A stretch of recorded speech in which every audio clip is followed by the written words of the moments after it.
ಪ್ರೀತಿಯ ವೀಕ್ಷಕರೇ, nature life DK YouTube ಚಾನೆಲ್ಗೆ ಸ್ವಾಗತ. ಇವತ್ತು ನಾವು ಒಂದು ಮುದ್ರೆಯ ಬಗ್ಗೆ ತಿಳಿದುಕೊಳ್ಳೋಣ. ಇಲ್ಲಿಯ ತನಕ ನಾನು ಒಂದು 10 ಮುದ್ರೆಯ ಬಗ್ಗೆ ತಿಳಿಸಿದ್ದೀನಿ. ಇದು 11ನೆಯ ಮುದ್ರೆ, ಸೂರ್ಯ ಮುದ್ರೆ. ಮೊದಲ ಬಾರಿ ನನ್ನ ಚಾನೆಲ್ ವಿಸಿಟ್ ಆಗ್ತಾ ಇದ್ರೆ ಪ್ಲೀಸ್ ಚಾನೆಲ್ ಅನ್ನ ಸಬ್ಸ್ಕ್ರೈಬ್ ಮಾಡ್ಕೊಳ್ಳಿ, ಇಂತಹ ಆರೋಗ್ಯಕರ ಟಿಪ್ಸ್ಗಳಿಗಾಗಿ.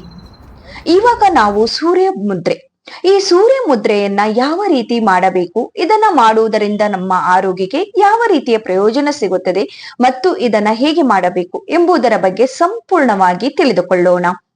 ಸೂರ್ಯ ಮುದ್ರೆ ಮಾಡುವ ಕ್ರಮ: ಉಂಗುರದ ಬೆರಳನ್ನ ಹೆಬ್ಬೆರಳಿನ ಕೆಳಭಾಗಕ್ಕೆ, ಅಂದರೆ ಹೆಬ್ಬೆರಳಿನ ಬುಡದಲ್ಲಿ ಇಟ್ಟು ಹೆಬ್ಬೆರಳಿನಿಂದ ಉಂಗುರದ ಬೆರಳ ಮೇಲ್ಭಾಗಕ್ಕೆ ಸ್ಪರ್ಶಿಸಿದಾಗ ಸೂರ್ಯ ಮುದ್ರೆ ಉಂಟಾಗುತ್ತದೆ.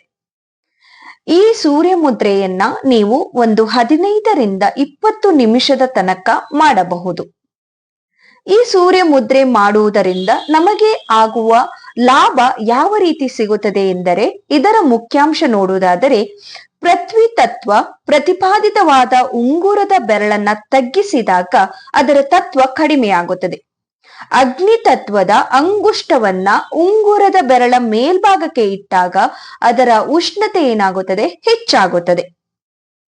ಈ ರೀತಿಯಾಗಿ ನಮ್ಮ ಆರೋಗ್ಯವನ್ನ ಅದು ಹಿಡಿತದಲ್ಲಿ ಇಟ್ಟುಕೊಳ್ಳಲು ಸಹಾಯ ಮಾಡುತ್ತದೆ ಈ ಮುದ್ರೆ.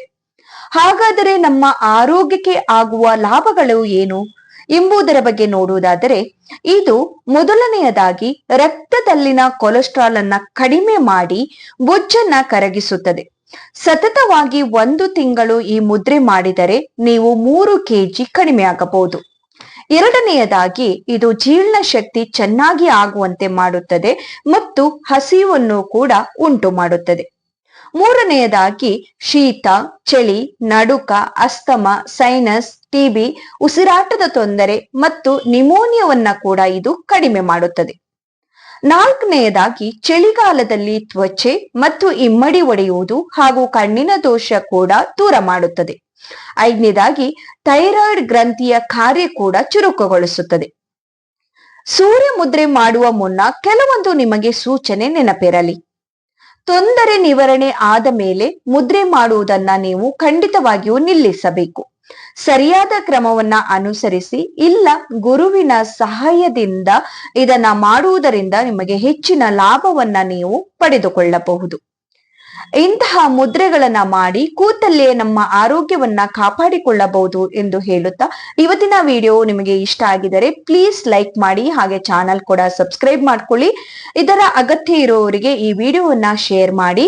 ನೆಕ್ಸ್ಟ್ ಇನ್ನೊಂದು ವಿಡಿಯೋದ ಜೊತೆಗೆ ನಾನು ನಿಮ್ಗೆ ಮತ್ತೆ ಸಿಗ್ತೀನಿ. ಧನ್ಯವಾದಗಳು.